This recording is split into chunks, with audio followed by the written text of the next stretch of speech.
Welcome to Will's Personal Development Podcast, where we bring you data and science-backed answers and advice from billionaires.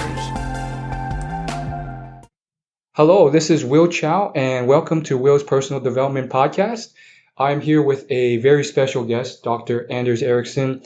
He is the author of a fantastic book called Peak: Secrets from the New Science of Expertise.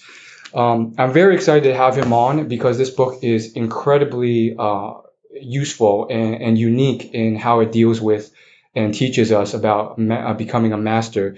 Dr. Ericsson, would you like to introduce yourself? Well, I've been studying people who are exceptionally good at various things for the last 40 years. And we kind of started looking at how normal college students could become the best in the world by training memory tasks. And then we started asking questions about whether the same kind of processes that we observed with the improvement in memory that methodology could be applied to other types of expertise like chess, sports, music, and pretty much anything where you could argue that somebody is reliably better than somebody else. So they actually are able to perform at a higher level consistently. Yeah, and that's one thing I really liked about this book. I think I have studied the tips of success off all the articles and content on the internet for many years, and so I thought that there wouldn't be any tips out there that surprised me. But there was many things in this book that I was hearing, and it was a very new perspective on how to succeed, and we'll dive into that.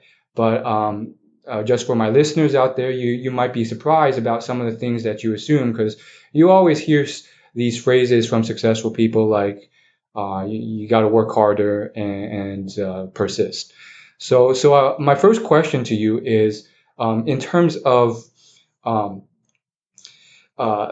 talent versus hard work, I think one of the big things that a lot of people are still convinced is that talent is incredibly important. And if not talent, at least genetics, if you have to be a certain height to be a basketball player and so forth. What are your thoughts on that topic? Well, I think I've taken a sort of a skeptical view, which is essentially accepting, there's pretty good evidence that in actually most sports, there is an ideal height. Basketball, you need to be tall, but it turns out that in gymnastics, you're actually favored if you're short. And if we look at other kind of sports activities, there is kind of a seemingly ideal height. And we don't know any kind of evidence here that you can actually control your height by any kind of training. So that obviously would have kind of a genetic basis. But when it comes to other things, I have to say that I'm just looking for solid evidence. And what I find is that the evidence that people propose isn't that kind of hard, where you actually demonstrate that somebody just simply lacks something that would not allow them to develop their performance. But ultimately, I think we'll know more. But I think in the last decades, it's becoming clear that these efforts to describe the whole DNA and find individual genes that seems to be necessary for somebody to be successful in sports, that project has been encountering a lot of difficulties. They don't find genes that explain a lot of variance in performance. So at the moment, people don't know, how to prove that there's really genetic differences between individuals that explain the differences in performance. We also know that epigenetics, that actually engaging in practice and other activities seems to activate genes that then have an effect. But that means that genes that everyone has actually seems to influence, the development of kind of the bodies that we see with muscles of athletes. So it's not, necessarily that you're born in a unique way that makes a difference. It seems actually increasingly true that it's the genes that you activate by engaging in training where you actually push the body outside of this comfort zone that seems to stimulate now genes to be expressed and in turn now having favorable physiological differences. One of the uh, parts of your book goes into portraying Mozart and other prodigies, and I think it was a good argument for the fact that maybe prodigies and the natural talent that is assumed to go with them isn't entirely natural talent, but simply a representation of all the work that they've put in, oftentimes just starting from a much earlier age. Could you talk about some of these prodigies and how some of these the application of what they've done is in what's coined as deliberate practice in the book. Yeah, so one of the things that we found when we looked at the prodigies is that every prodigy, there's this very kind of interesting learning environment that was created. So Wolfgang's father was actually one of the pioneers when it came to methods for training younger children to succeed. So Wolfgang was kind of a product of his sort of theories about how you, with early training, was able to produce now a performance that, at least at that time, was something that you would only see with adults. And now you would see a young child being able to produce that performance. But it's very clear that that didn't just spontaneously emerge, but that was actually something that was a result here of, very intense interaction between Mozart's father and Mozart, actually training him and providing him now with the kind of support that we see is something that often characterizes exceptional performers in any domain, that you can point to a father or a teacher or somebody that now helped this individual kind of engage in the right type of practice to develop that sequence of skills that ultimately led them now to reach a very high level. Yeah, and speaking of deliberate practice, I think one thing that we've heard countless times from successful people is a sort of like broad advice to just outwork everyone and work 18-hour days and so forth. But what I found it very fascinating is that when deliberate practice is mentioned in this book, there's a very specific set of requirements for what would be it would be considered under. For example, it has to be in a field that has a lot of specific steps that you can teach and learn from, like chess or piano, and then you have to have a teacher that is constantly giving feedback and so forth. Could you talk about how these requirements came about and why they're important? Well, I think that gets to this idea that we have been exploring, that in order to explain how somebody changes their performance, you have to explain the kind of process that drives this change in performance in a direction that you really want. And I think that's one of the problems that any performer or individual has, is sort of knowing where to go in order to get better. And that's where a teacher who now can draw on centuries of accumulated wisdom about what types of practice really produces changes that you would like to attain. And what we find is sort of, I think music is probably one of the domains with the longest history of this individualized training, where you have a teacher who guides a musician to gradually refine the skills that they are acquiring. And music, it's interesting. There you almost have a schedule for the first 12 years of studying piano, where there is an increasingly difficulty in the kind of skills. So you have to acquire certain skills, so you would then be able to acquire the more complex skills.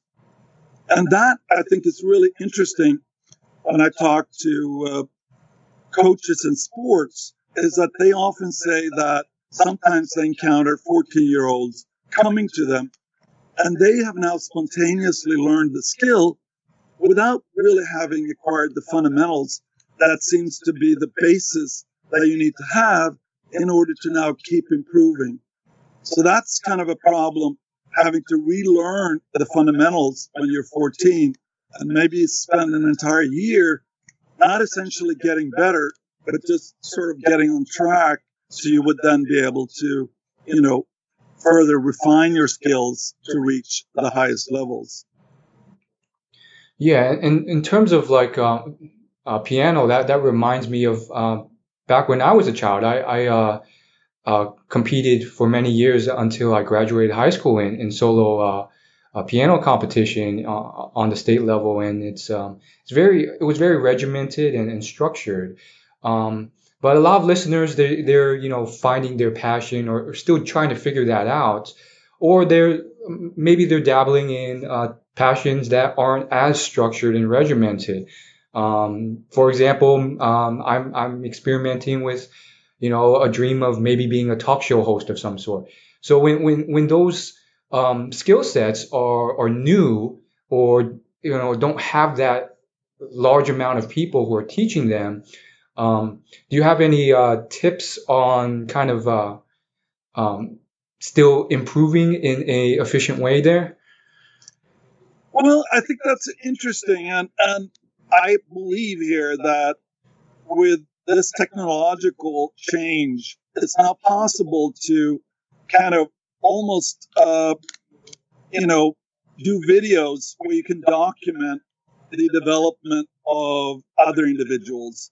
And I believe that as we're now starting to see individuals documenting their development, and sometimes it's parents who are kind of documenting how their children develop, we'll have a much better understanding of what it takes to reach a certain level of performance.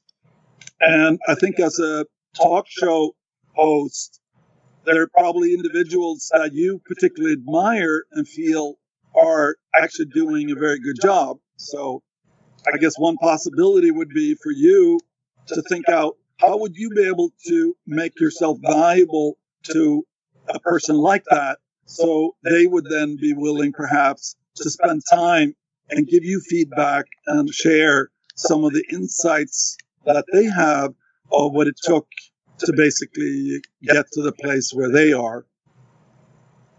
Fascinating. And I think very often, students really don't take that opportunity of seeking out people, because I believe, especially when you have people who've reached kind of their career, and they are not going to be competitive with the students, but actually view now this as an opportunity to share, their insights that now the students can benefit from. And it's sort of, you have that nice relationship where the student that can now offer that kind of perhaps opportunity to kind of test out ideas that you never really got a chance to do.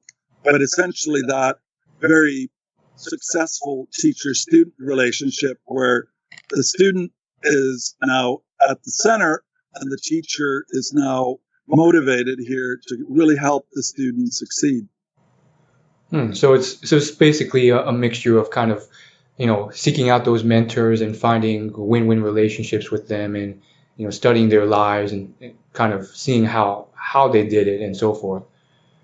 Right. And I do think that especially in business, there are individuals who at some point in their career are moving over to the university and doing teaching. as examples here of people who, are more interested now in sharing their knowledge. The only thing I would say, though, is that I've run into kind of teachers who are interested in basically more or less attracting paying customers in a way that I think really detracts from this idea that you are, really trying to help your students. And I talked to golf coaches who told me that, well, deliberate practice, that's probably the way you get better. But many of their customers are, middle-aged individuals, and they really come to the coach to feel better about their golf game. And basically by pushing individuals to get better, it's not necessarily the way that they would get the most enjoyment. So they spend more times kind of really emphasizing how they are now, being able to express themselves in the game rather than necessarily now improving their performance. Right. So there's that delineation that you have to make as an individual about what your goal is. Is it to just feel better about your golf game, or is it to, seek out that discomfort and feedback and make sure that your mentor or your coach understands that, so that you get uncomfortable and get better. That's what I'm. Yeah, right. And what we see here in domains where you get better, well, that really means that you're comparing yourself to a higher level of performance than you're currently at. And the problem is that just performing at that same level is not going to get you to that higher level. You really need to basically figure out what is it that you could change that would actually allow you now to get better. And that basically means that you're going to spend a lot of time failing to reach that desired level until you eventually get to that point where you now can reliably get to that new point. And that, if you're interested, and especially I've been talking to surgeons, if you think that you can actually be more successful and your patient will have better outcomes, I think that's a really kind of strong motivation for many surgeons to take a hard look at, basically anytime they do a surgery, to review it and think about how could I actually do this better? And I think that's something that I see, in people who are very successful is that, they don't, kind of enjoy and, just say, oh, I'm great. In fact, every time when they perform, they ask, what could I have done better? Because that sort of is the path by which they will actually continue to improve. Yeah, I saw. So in the book, there's actually quite a few, and this is what I love about the book. There's all these this research and case studies of different examples of surgeons and nurses and even athletes where it showcases how the ones that failed to, or maybe it's because of the corporate structure, they were never obliged to look at their work and figure out what they could have done better. And then when you cross-analyze this over a long period of time, we find that those people didn't seem to improve at all in terms of saving lives and so forth. So my question is, in terms of how we can kind of analyze this and incorporate another important term, mental representations.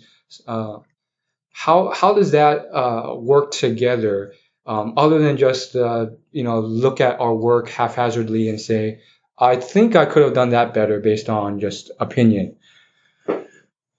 Right. And what we find, and I think this is particularly true for recreational athletes like golf players and tennis players, they kind of keep improving until they get to a point here where they can actually play fun games here with their friends.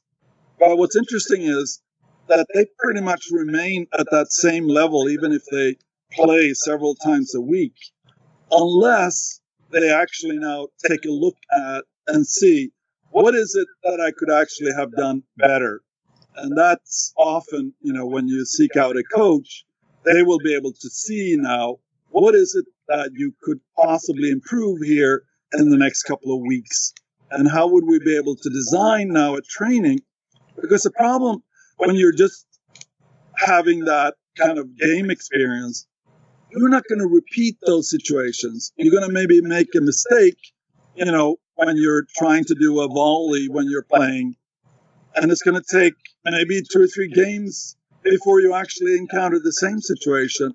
And at that point, you're not going to be any better prepared. So if you imagine a situation where you're working with a coach, they will actually be able to give you now the correct fundamentals and start out easy. And as you get more and more proficient, they will actually make it harder.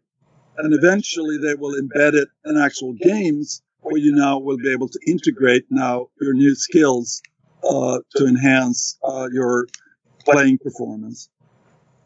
Right. Yeah. And another thing I really liked about your book was the whole idea that there's a section for people who are not trying to become the number one best champion in the entire world at a skill.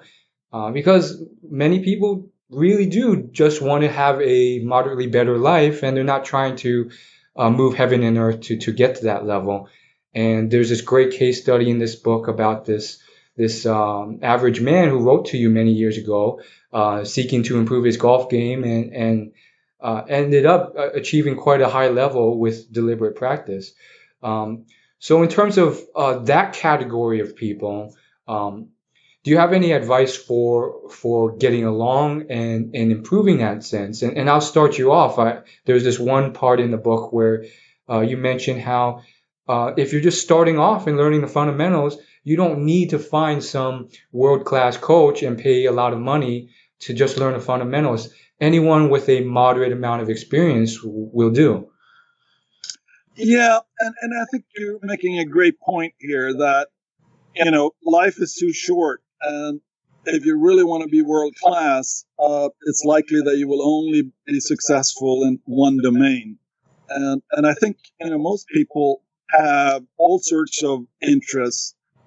So I think it's important here to kind of almost decide on what is the level that you want to achieve.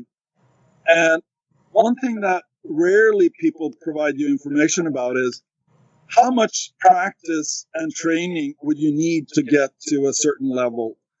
Then you could conceivably be able to make an informed decision. This is something that I want to, commit to. Or you would say, this is more than I'm willing to commit to. So basically then you would pick another level, or you may decide you want to achieve a performance in some other domain. But that kind of informed decision and knowing more about how long and what type of training that would be required for you to get to sort of a performance level that you have seen in other people that you admire. Awesome. So in terms of making these mental representations work, can you, some of my listeners, they're not familiar with this concept. Could you talk a little bit more about this? I know it's also referenced on the internet as a mental model, but in the book, it's called a mental representation. Yeah, and that's kind of one of the initial insights that we had when we started this work. So if you ask an expert to think out loud when they're performing a challenging task, you get insight into what's happening in that person's head. And by comparing, what they are paying attention to and having somebody less skilled do a similar type of task, you can see that the expert is now able to have a much more refined description of the current situation. And they can actually mentally explore options and actually determine the consequences of those options without actually doing them. So that's basically what we talk about as mental representations. And the typical example would be a chess player who is in a complex situation. they will actually explore 2 or 3 different types of moves and then basically be able to determine, if I do this, what is the best counter move that my opponent can make?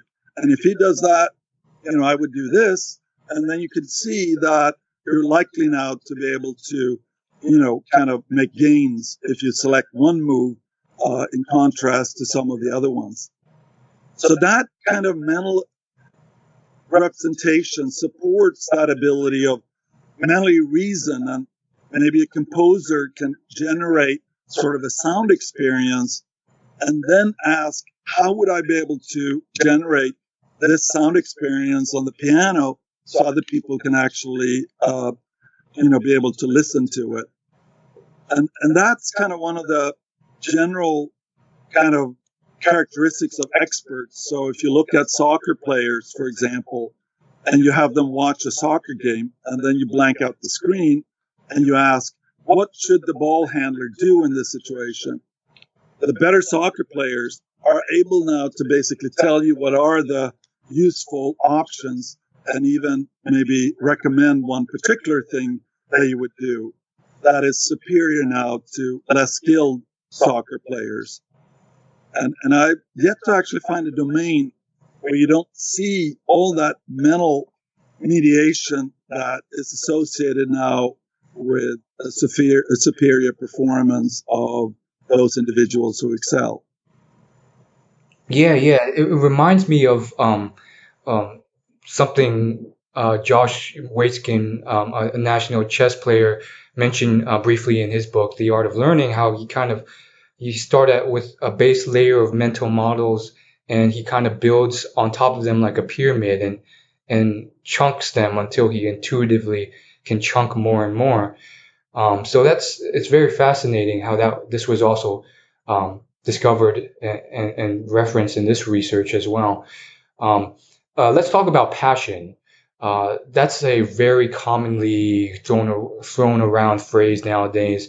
What are your thoughts on passion in its place in terms of mastery? Well, when it comes to a lot of these sort of personality psychological characteristics, I find that I have a problem with how they're being assessed.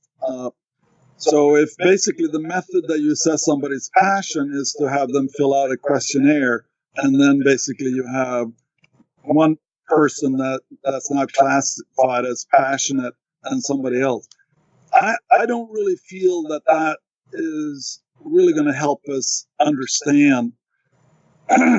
So maybe I should ask you, how would you know if a person is passionate? Would you be able to observe that in some kind of behavior? And if so, what would that behavior be different for somebody who's passionate and somebody who is not? Well, I would say I would observe them over at least a month, because they could be very enthusiastic on day one, but would they be doing this on a 8 hour window every day after the high wears off?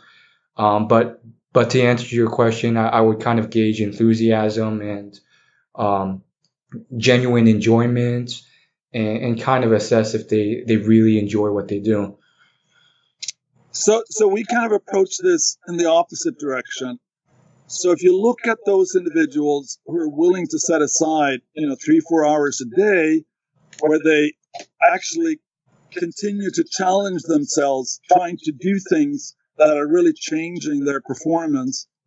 And when we ask even the people who are the most successful, they don't consider that process to be enjoyable. What they focus in on is actually the result of that process.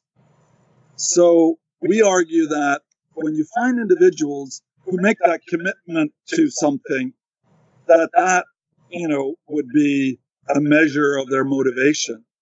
And when you look at a lot of other individuals in these domains, they seem to be more kind of focused on the more immediate enjoyment. They want to play games, or they want to kind of produce music without really a concern here of, doing it in such a way that you would have an audience that would really enjoy the music that's being produced. So basically, by looking at the activities that these individuals, are willing to commit to, and what we find is that musicians, they have 10, 15 years of basically having made that commitment. And sometimes it's very clear when you talk to them that they made a choice, during basically the teenage years. They may have gone to less parties than other individuals who ended up basically not being as successful in the same domain. Yeah, this was one of the hardest pills for me to swallow while reading this book.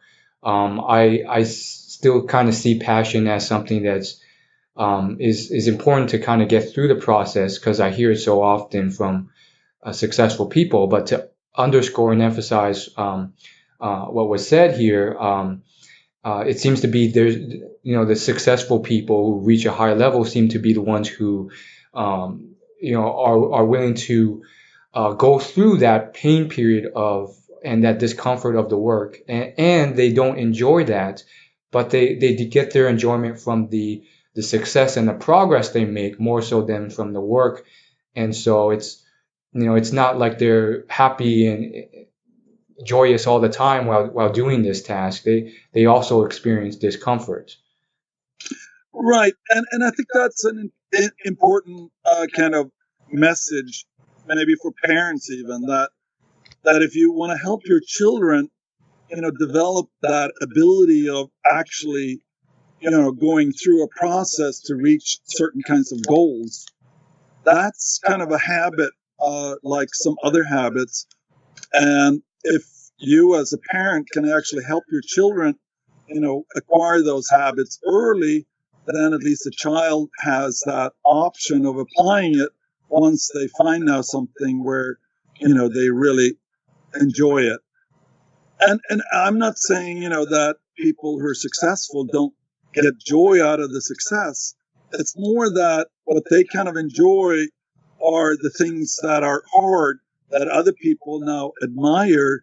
And so being able to perform in front of an audience where you really have the sense here that you influence how that audience feels, I think that is kind of a really, major enjoyment that somebody can have.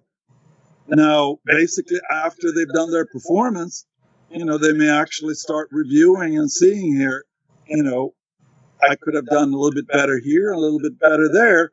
And that now gets the stimulus for them when they have an opportunity now to, practice and refine their performance.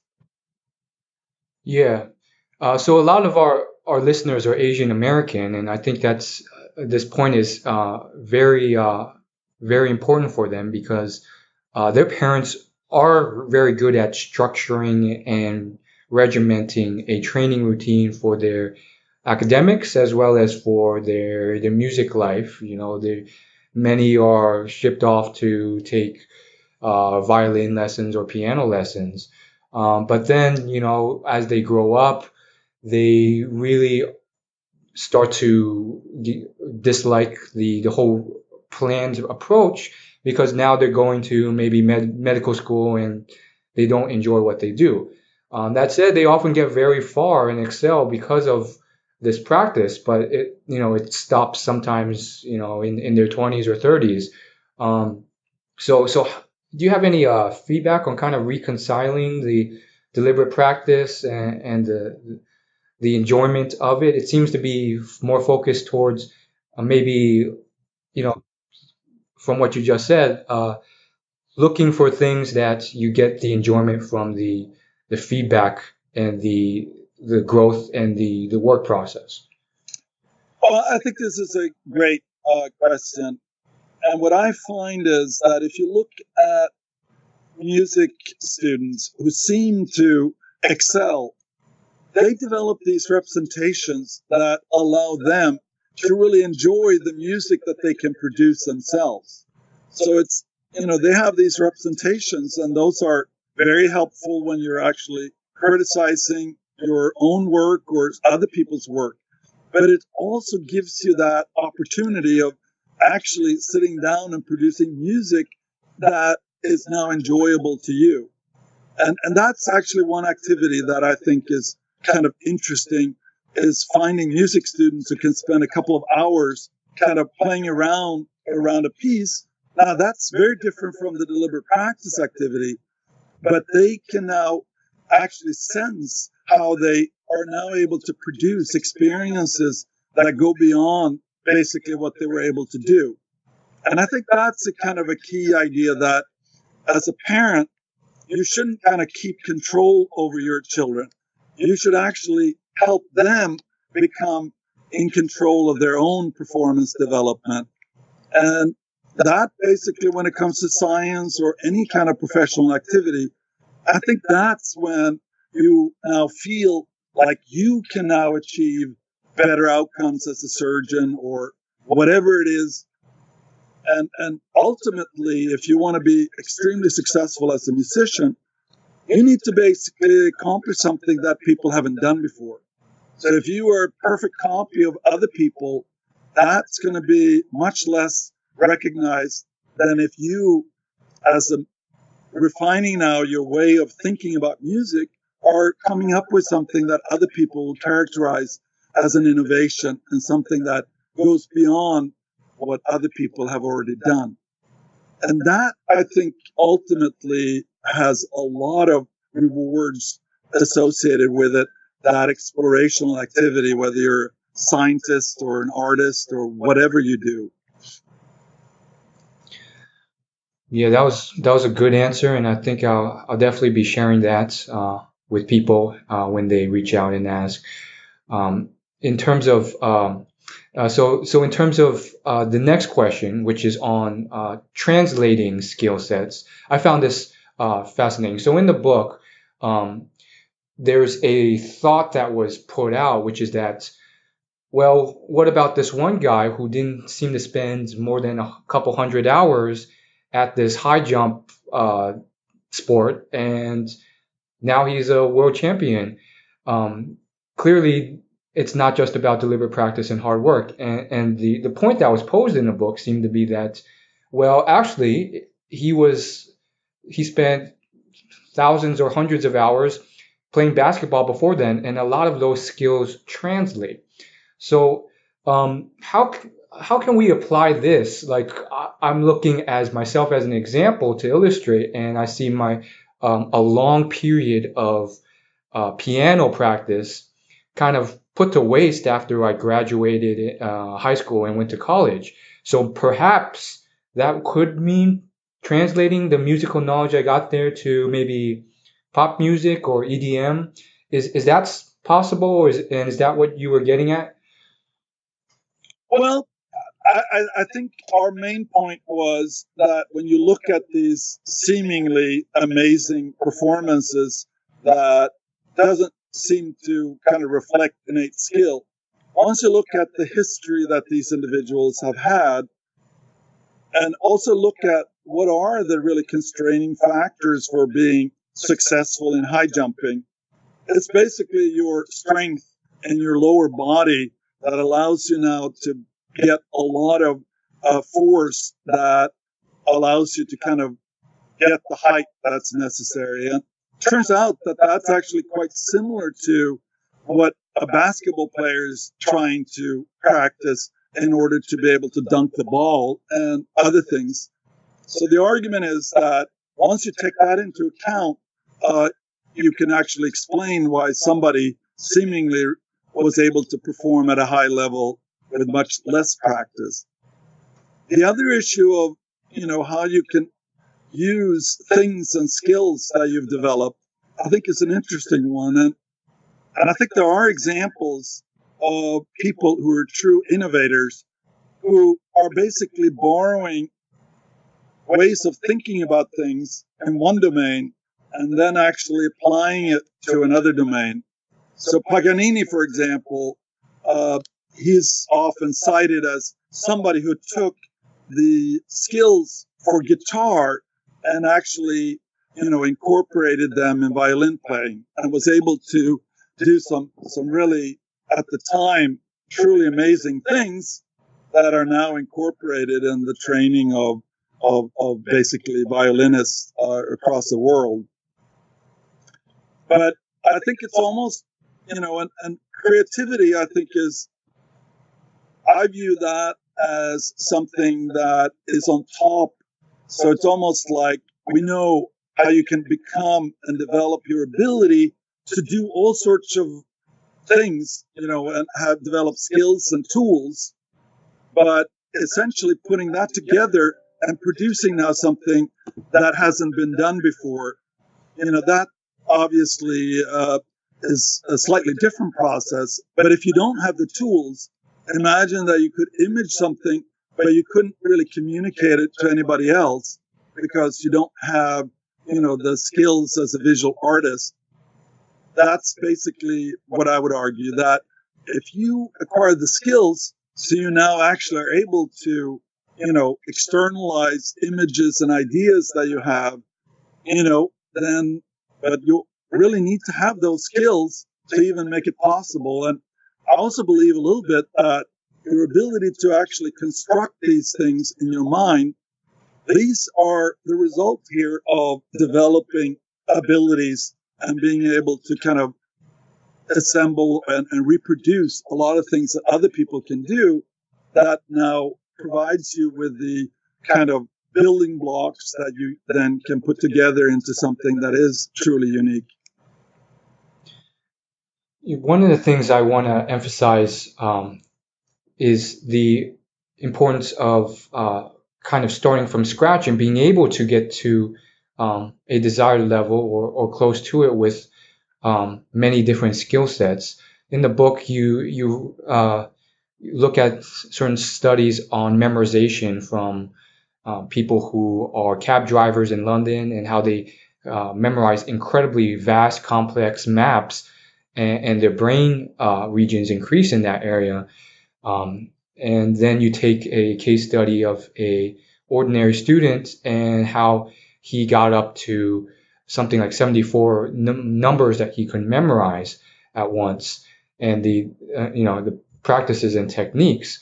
So you've had a lot of experience and research in these industries with not just ordinary people, but high performing people, sometimes world class competitors, and from that experience and from your research, is there anything you kind of want to impart on how they were able to do that, and in terms of the inspiration you want to give these listeners as a kind of tip? What do you want to say to them? Well, I think when it comes to deciding your path, I think, just looking at myself, I think I pretty early on, was really curious about all sorts of things. So for me to commit to science, and I think in some ways it started as an interest of just trying to understand how I would be able to improve my own thinking. And then when I did my PhD, I basically developed methods for, recording what other people were thinking, and using this methodology of having them think out loud as a way of getting insight into, what's going on in people's minds. And I think, it's kind of just looking back. I mean, I started, with my dissertation, and I think you can see sort of a thread that goes all the way up to today, where that way of really trying to externalize thinking and try to understand now what the structure of that thinking is. And then I guess as, in the last couple of decades, I've been interested in, what is the training that helps people now acquire these mental representations that seems to be, the hallmark of somebody who is exceptional. But I think one thing that is kind of interesting and important that sometimes people don't think about is that once you make a commitment to any kind of domain, professional or whatever, that commitment, has implications for your social life. And I think finding like-minded individuals that basically you will now be able to interact with. And I remember talking to some of the violinists at this famous music academy in Berlin. They told me that when they basically have given up on dating, quote, normal people, because normal people wouldn't understand their commitment to basically want to be fresh in the morning so you could actually work on improving your performance. So when they went to a party, it was sort of, you're going to have that conflict between just enjoying yourself and then maybe not getting enough sleep so you would be able to, be fresh in the morning. So what they found was identify somebody else who is committed to some other domain, and they will kind of understand you and your priorities, and that will be a much more kind of enjoyable and healthy relationship. And I think this idea of designing an environment that is actually supportive to you, including mentors and teachers and stuff like that, I think is something that some people don't think about. And if they think about it, it's maybe later than they ideally should have started thinking about it, because it has now constrained some of their, options in terms of where they might be able to, go. Yes. So wrapping up here, last few questions. I do want to touch on the 10,000 hour rule popularized by Malcolm Gladwell. So if anyone's not familiar, it's basically how people have seen it as, this, once you reach 10,000 hours of work, that's when the heavens will open and you'll be a master. But that's not always the case. And I'd like to know your thoughts on this rule. I think you'd probably say that it's more about how you practice. Right. So it's actually Gladwell that made that statement, but he did it basically looking at our research on the students at the Music Academy, where we found that the top group, on the average, had basically practiced like 10,000 hours at age 20. Now, if you really want to win a violin competition or a piano competition, it's probably going to happen in your early 30s. So by that time, you probably have accumulated like 25,000 hours of this type of, highly structured, deliberate practice. So there's really nothing magical about the 10,000 hours. And maybe even more importantly, he talked about the Beatles playing a lot in clubs. And we would argue that that's really not deliberate practice if you're just kind of going around performing. And we reviewed a lot of evidence showing that somebody who's been doing a job for 10 or 20,000 hours wouldn't necessarily be even better than the average person. So basically, if you want to improve, you have to make that commitment to, identifying things that you can improve, ideally with the help of a teacher. And it's really that commitment of actually setting now higher and higher goals. That is what drives development of performance. And there's some domains where I guess you can become international level after, only a couple of 100 hours of basically sort of practice. So skydiving. Now, skydiving is so incredibly expensive that, basically accumulating many hours, and it takes a lot of time for you, just to kind of get up in the plane and getting your parachute and everything, basically taken care of. So there are many activities that are severely limited on how much you can actually do them. And in those domains, you often find that the people who are at the top, they've done a lot more than most of the other people, but it's still not even close to 10,000 hours. Oh, that's very interesting. So it's essentially about kind of seeking out those domains or careers or skills where there's less competition or less time that you can invest in it. Right. And I think if you find, and I think that's, if you look at the people who've been very successful here in the information age, like Bill Gates, he found an opportunity that basically provided him with all sorts of kind of pathways that would be very hard for somebody else to recreate. I mean, that was a little bit like Columbus, basically he had the chance and he discovered America. That basically rules out somebody else now replicating that and getting credit for it.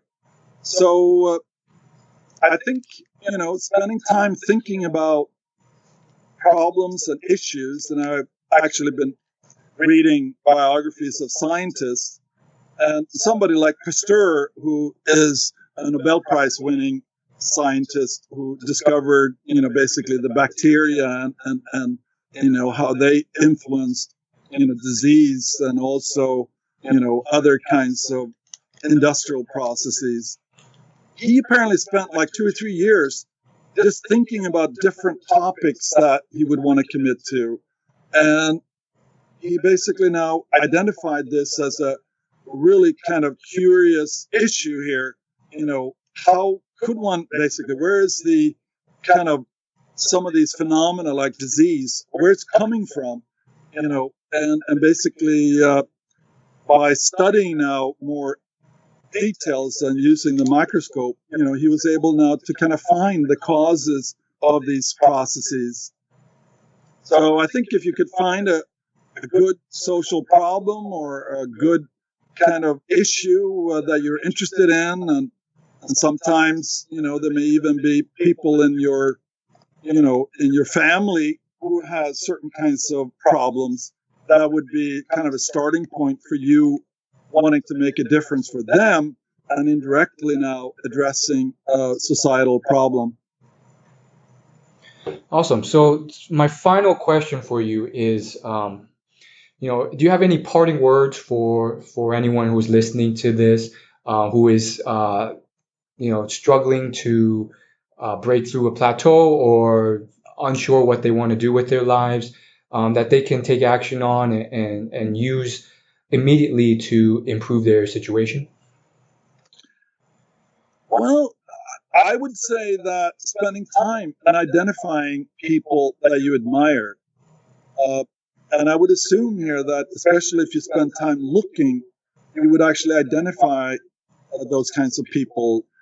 And I remember actually at various points in my career when I was sort of wondering what I would be doing next, I found that reading biographies of people that I really admired was really inspirational, and in some ways also gave me insight into what these individuals went through. And I think it's surprising how many very successful people who actually went through this phase of really having a lot of struggling to do in order to get to basically a position where they actually, were able to demonstrate their performance and their success. And so I don't know, that would be my recommendation. Awesome. Thank you so much for your time, Dr. Eriksson. Once again, the book is Peak: Secrets from the New Science of Expertise. It's a brand new book, and I highly recommend you check it out. Thanks so much for listening to the podcast. See you guys all later, guys and girls. Thank you.